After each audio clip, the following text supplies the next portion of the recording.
Hello, welcome, and an excellent evening. We're back with Let's Code MS-DOS. Let me quickly open up the development environment before anyone complains that I'm not using Turbo-C but Emacs. The behind the scenes is that we are actually using Emacs in the background. But because it's easier to edit with. But for you guys and gals, I will switch back to Turbo-C to do the final run. And what is today's topic? Today's topic is another of the effects from Second Reality. And this time it's the lens effect that comes right before the roto zoomer, which was pretty jaw-dropping, in my opinion, when I saw it first on my 486 SX. And yeah, I think it looks pretty neat and convincing. Let's pause here for a minute. Basically, it simulates a kind of glass sphere or something like that distorts the background image and even tints it a little bit, this bluish hue. We will do all of this except for the bouncing. I'm just reusing the Lissajous curve from the last video, the tunnel effect, just because I'm lazy. And we will also not do the shading part here and here. You can do that as a exercise, basically, because the source code is of course available, and also the source code of Second Reality is available.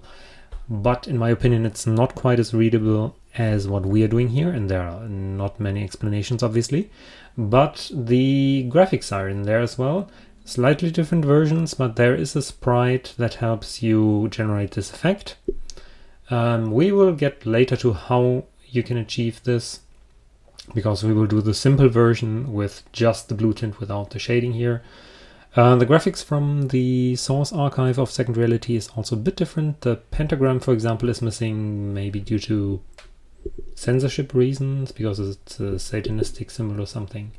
We will do slightly different distortion here, because everybody does basically their own thing. And I will not be able to explain the formula. I found it in another explanatory file, basically, that tries to explain the lens effect.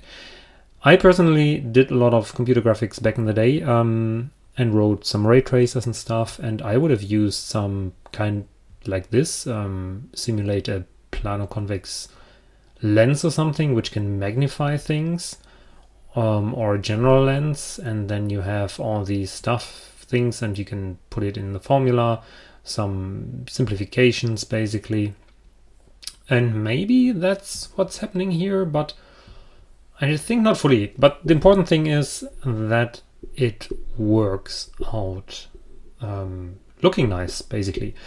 It will look slightly different than this version here, but pretty neat. So the formula that I found is this here. Let's pull up the GNU plot window. We will get to the formula in a second again, but basically you have a zoom factor or a focal distance called d, and you take the square root of d squared minus some formula for a sphere. And that will give us this funny looking function, basically. This is basically the glass ball that we are talking about. Also, a glass ball would actually invert the image that you see here, make it upside down, basically, which we don't do here, but it still looks interesting and convincing in a way. And what we're doing here is calculating this surface, and depending on the zoom factor, it will be more lens-like or more sphere-like. If it's more sphere-like, the distortion will get bigger, because the y-axis here goes from 0 to 1, and this is basically a scaling factor where you don't take the pixel that you're currently rendering, but offsetting it to the going outward basically from the center of the rendered sphere, which gives a magnification in the center which falls off to the border. And I think they are actually doing pretty much exactly that, because I think there's no offset here at the border, because you can see there's no gap here. The cranium doesn't get that much distorted. It's more or less one line. The formula we're using does a bit more.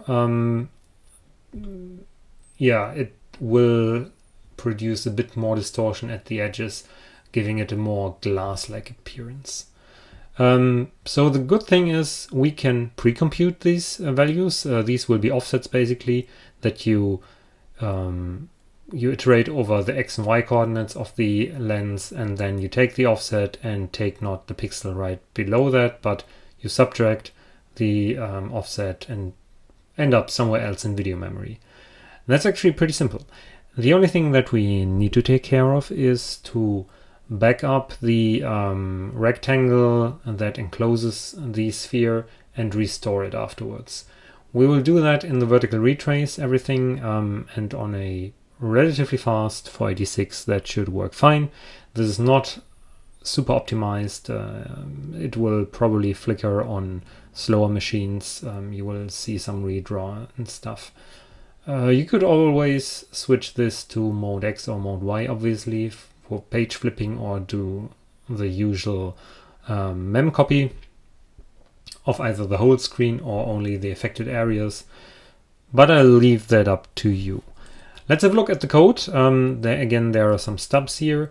We will be reusing quite a bit of old code. We will be using the gif.h from many seasons back, which lets us load the image, which I converted using Deluxe Paint because it's an LBM file. Then I exported to PCX and converted using ImageMagick to GIF, basically. I also use a slightly larger sine table to make the animation slower, but the rest is the same basically as we had in the last episode. The Lissajous curve is almost the same. I introduced 2 scaling factors for the X and Y direction and some offsets to make it centered and on the screen with sensible sizes. Excuse me if there are some noises. I have to adjust my hands around the microphone and the keyboard basically. Then we have 2 functions that I won't code live because they are relatively simple. They're called backup rectangle and restore rectangle. They basically just do line by line copies without checking for any boundaries. So you must not run out of the VRAM. For that you would need to have some clipping function as well, which would limit the extents of this rectangle. But for today we don't need that. And it basically backups part of the VGA memory or whatever buffer basically. And it can restore as well. Very simple. You can have a look at it after the video.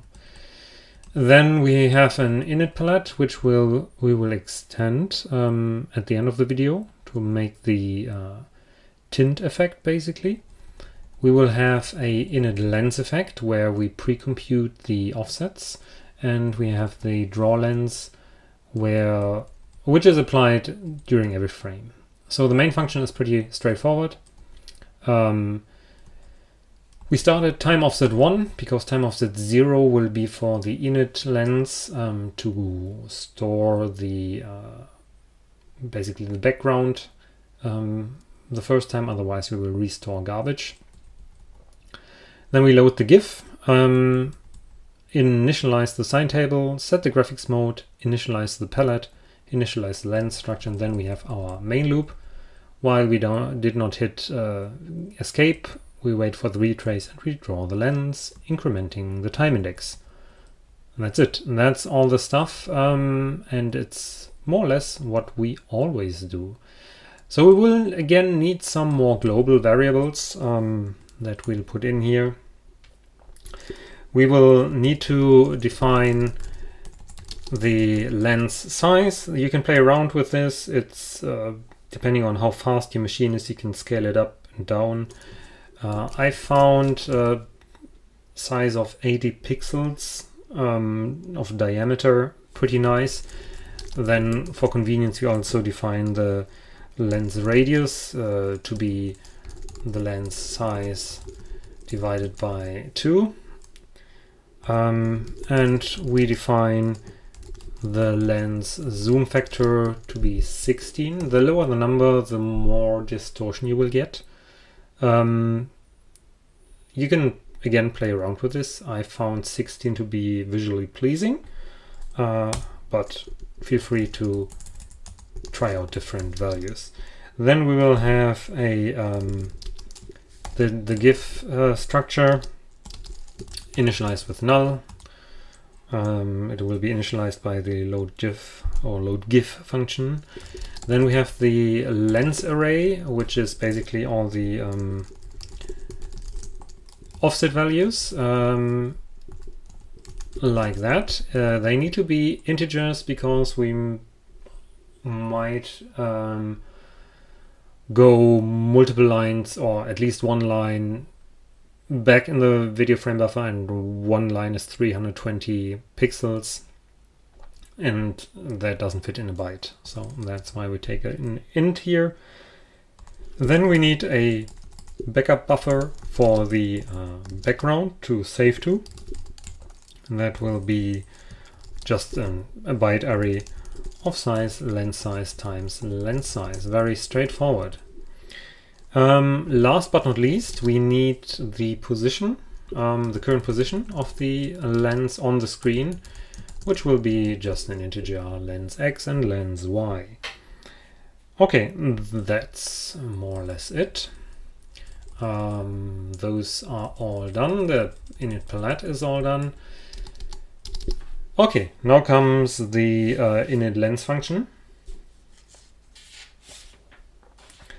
And here we need quite a bunch of things. Let's first write our for loop. Basically, we will loop over the rows and then the columns. So y equals 0, y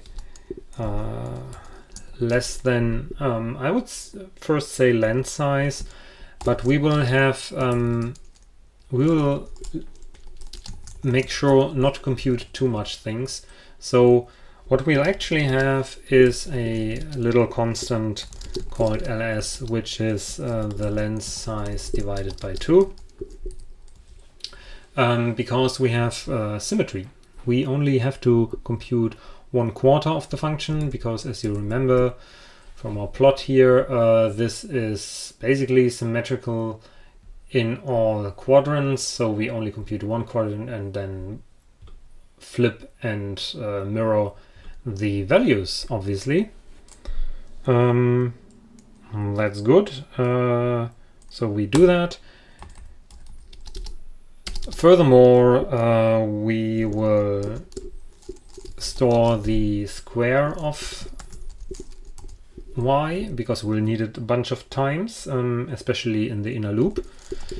And we don't have to recompute the product all the time. Makes it a little bit faster, although this is only for initializing, so it doesn't matter much.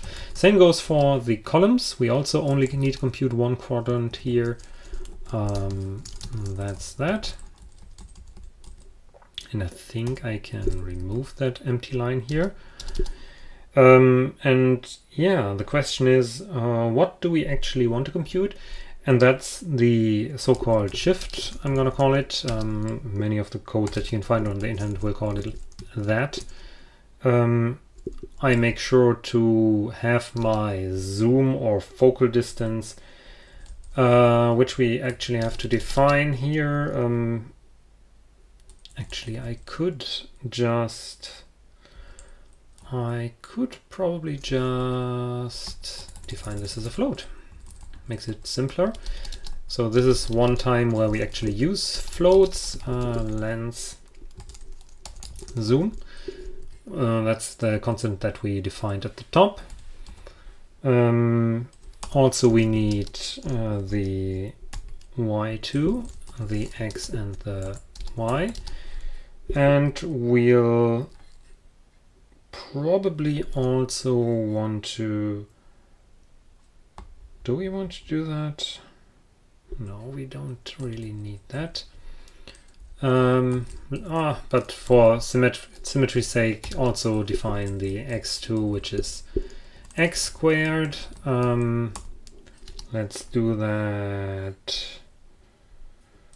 right here, I think. x2 equals x times x. Yeah, I think that's pretty neat. Yeah, I think we can use that.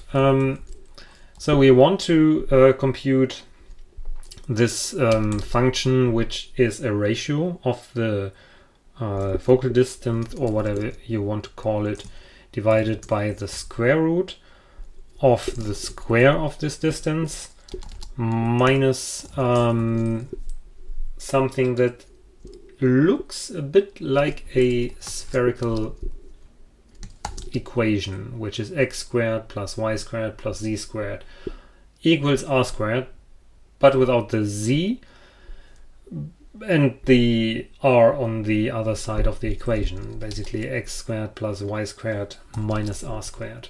So the z is gone, and I tried coming up with an argument why this is the function that you want to use, but I can't really deduce it. If anyone has a good intuitive explanation, feel free to write it in the comments. All I can say is it's looking good, and at some point I want to try out real lens function in here to make it look more realistic and see if that can be done as well, because I think it can, because it's just a different transformation. But that's for another day. However, we only want to do that if we are inside of the lens, which is a circle. So we will test if our current coordinates are inside a circle, which means that x squared plus y squared needs to be less than r squared, which is the radius. This is the definition of a circle. So we will get all the inner points of the circle, basically. And if we don't have that, and we'll see how to compute the offset in a minute, then we will store a special value here in the lens array, which is int max, and that's defined in std int.h, to be just able to skip those pixels. We will test for that in the draw lens routine in a minute. But the question is, what are the offsets that we have to put in here? It's actually, we take ls, which was exactly the center, lens size divided by 2 in both directions, and then we need to just go through all the different combinations, minus y, minus x, to get all the quadrants, basically. Minus y and let's toggle this first, and then toggle the plus as well. Oh, we need to swap one of these. Here it doesn't matter, but I want to get it aligned with the formula that I have in the other part. Okay, this gives us all the quadrants outside of the circle. So basically, where's our GNU plot window? This basically covers everything that is here on the ground, so to speak. That's all outside of the circle, and that gets the value int max, which we can detect and skip accordingly. Yeah, but the shift, we need to convert that into an offset. And the offset is basically some kind of scaled y value times the screen width. This gives us the number of pixels to skip in the y direction, plus some scaled x factor. And the question is now, what are those? And those are simply x times the shift factor that we had minus 1. The original formula was x times shift minus x, but you can factor that out and it looks like that, basically, to give an offset from that particular coordinate. And the same we do with the y coordinate, obviously. So we can just replace all that and we get the shift or the scaled y coordinate, basically. This gives us the offset, and that's more or less it. We can now write that into our lens array, which gives us the first 2 entries, basically. Only thing is that we need to flip the offset for the first part. For the second part it's fine. And for the 2 other quadrants, we have to invert the scaled y shift, basically. And we will have to use the same signage as we did below. Otherwise we will have an issue, and that looks pretty much okay, I would say. Yeah, that's fine. This is already all the data that we need. The only preparation that we have to do now is to copy basically the image data into the VGA memory. So we just target the VGA memory and take the image data. And that is 64,000 bytes, obviously. We also initialize our lens position by calling the lizard function for time index 0, lens x, and lens y for time index 0. And then we will store the background, basically, so that it can be restored by our regular draw lens function. So we call backup rectangle,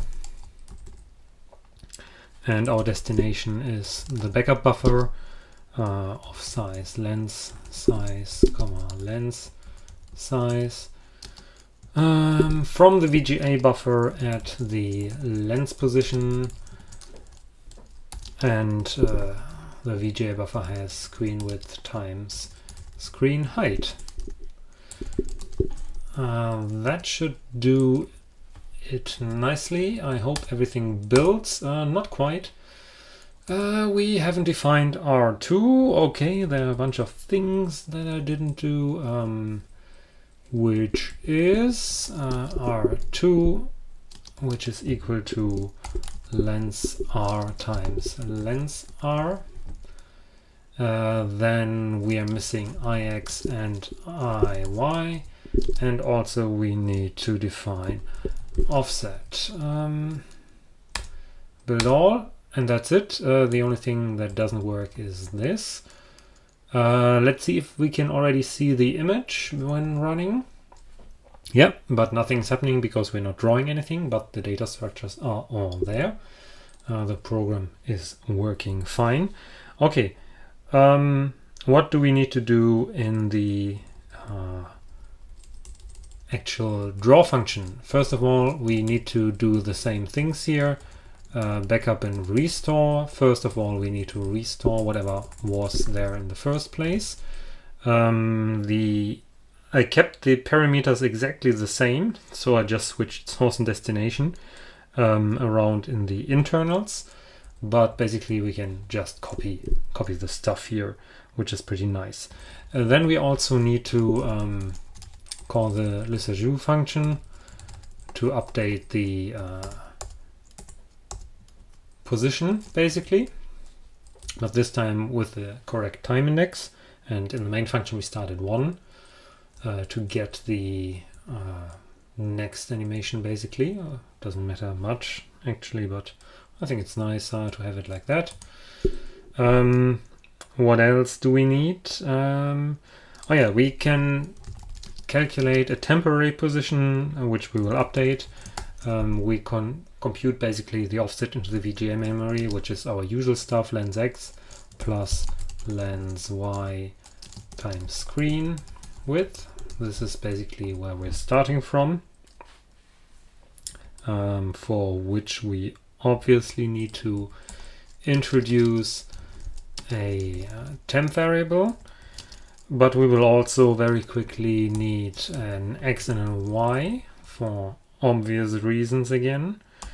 So we iterate over all the rows again, this time over the whole lens, not only one quadrant. And going there, we could even in theory do arbitrary lens shapes basically by doing putting some other data into the lens array.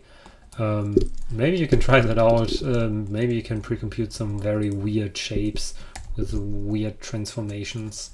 That's all possible. Question is, how much does it make sense? Then we store the offset that we fetch from the lens array. We put the Y coordinate first, I think. Also, we need the variable up here. So we need to fetch it only once from memory and can save it in a register or something if the compiler is clever enough. And if the offset is int max, that's what I was talking about, we don't have to do anything. We will just continue to the next value. But if not, then we can basically fetch the color, which is just going into the data of the image at the temp plus X plus our offset, because temp was just like that, but we also need to update temp every row by doing plus equals screen width, so it will skip to the next line. That's looking fine, yes. So this fetches our data, and I'll leave it at that for the minute, and then we can write the output pixel just like that. We could have put that into one line as well. Maybe we want to do that. Yes, we want to do that. I'm gonna eliminate one variable. I think that doesn't hurt, does it now?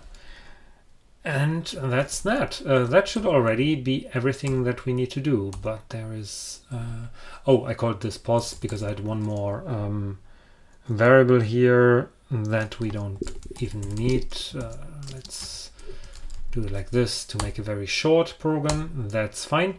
So, to very quickly recap, we are restoring the background so that we don't see the old lens. We compute the new position of the lens. We save the background at the new position. Then we compute the position in VGA memory. Iterate over all the rows, updating our position in memory. Iterating over all the columns. Fetching the offset that we need to switch to. If it's int max, we just skip because it means there's nothing to do here. Otherwise, we fetch the data from the image at this position plus offset and write it to VGA memory. So let's see what it looks like. Yeah, it does work. We do have the lens, but it now looks more like a clear glass ball, or maybe a black hole, who knows. Something that distorts the light as it goes through there. But we also want to have the blue tint, and I will show you how to do that simple version. And at home you can do like this shading as well by using the sprite that the Future Guru supplied, or your own sprite or data, whatever. Basically what they did, the image, if you take a look at it, let's do that very quickly. I have Deluxe Paint here installed, and this is the image. The image only has 64 colors. The colors end here at this is the 64th color, the dark teal or whatever you call it. I think it's used here in these dots. And you have basically 192 colors to your disposal. We will add another 64 colors, which is a copy of all the colors that you see on the screen, but with the blue turned all the way up. Not all the way, but a little bit. For example, instead of having this skin tone, we will turn up the blue slightly to get a more pinkish color. The yellow will also get a slightly more greenish tint, basically, etc., etc. And this will give, and even the blue will get a slight tint, and this will give the impression of having a colored glass, basically. That's at least the idea. And in the demo, they did two more variants even, another 64 colors and then another 64 colors with different amounts of blue or maybe even red and green mixed in to get different shades. I'll skip that, but you can definitely try that at home. So what do we need to do? We need to adjust our init palette function actually, which we'll do here. We'll need an iteration variable. We will iterate over the first 64 entries, obviously. Like so. And then we will take the image palette at this position plus 64, because this will be the next block. And this is the red entry. And for red and green, we'll just copy it. You can adjust this to give other hues or brightness maybe to the color if you want to. So feel free to play around with this. And for red, green and blue,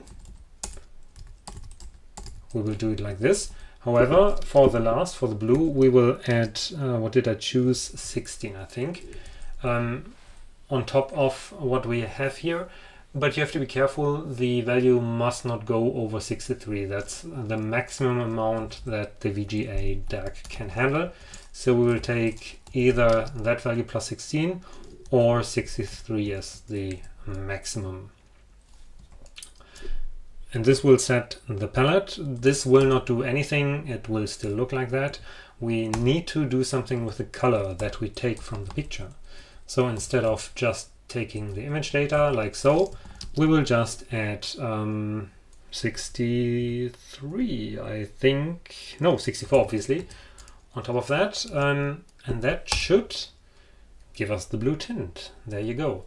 As I said, feel free to adjust the tint, the colors, the hues, whatever. And you can also try to use a second image, namely the sprite, to adjust if you take the second 64 color block or the third or the fourth, to give it a little bit more shading. Back when this came out, I was really amazed how this could be done in real time and so fluently. But as you can see, all the magic happens by pre-computing the lens array, and the rest is just copying single pixels with different offsets and a little bit of palette magic. But it's actually rather simple, and but it still looks pretty amazing, I would say. Yeah, as I said, the only thing that I would want to change would be the formula itself, to maybe even do a correct ray tracing basically on pre-computed terms, which would mean that the image will be flipped. So this here is, yeah, maybe it's a magnifying glass, but not a super realistic one. But it gives a nice smooth distortion effect, and I think that's what counts. It's fast, it's simple, and it looks good. But again, this is it for the moment. Share, like, and subscribe. That would be very helpful. Sharing on social media is always welcome. Bringing in new people who watch the video. Commenting is also a thing that I like to see, to be able to interact with you guys and gals. And yeah, if you want, you can support me. I'm over on Patreon, Ko-Fi, and you can also send money via PayPal. This helps immensely, especially with the hardware projects. Yeah, because all the stuff costs money. If you can't do that, that's also fine. Take care for yourself and everyone in your life. So, this is it. See you in the next video, and thanks for watching.